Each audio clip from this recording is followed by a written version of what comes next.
ক্যামেরায় যাকে দেখতে পাচ্ছেন ইনি হচ্ছেন আমার আব্বা।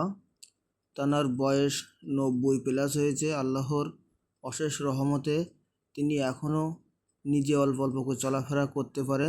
বাথরুমে যাওয়া, পেচ্ছাবখানায় যাওয়া, নিজে খাওয়া দাওয়া করা, বাইরে এসে মানে উজু করা, নামাজ পড়া, এগুলো কিন্তু তিনি সবই নিজে নিজে করতে পারে।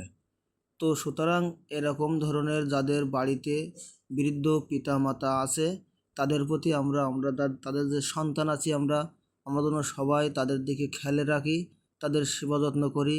কারণ তারা আমরা যখন ছোট ছিলাম তারা আমাদের খুব মানে কষ্ট করে যত্ন করে এভাবে মানুষ করে তুলেছে। তিলে তিলে তার সকালের রুটিন, তার যে খাওয়া দাওয়া, সকালে প্রত্যেক দিন তাকে একটি করে চা বানিয়ে দেওয়া লাগে।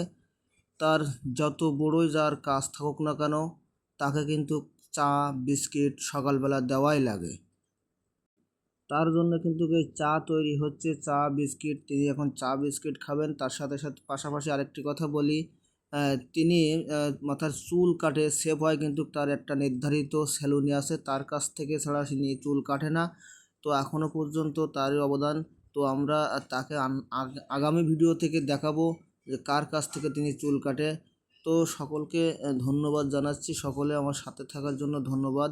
আপনারা আপনাদের বাড়ির পিতামাতাকে কেউ অবহেলা করবেন না, কারণ তানারা আমাদের কোনো দিন অবহেলা করেনি। ধন্যবাদ সকলকে।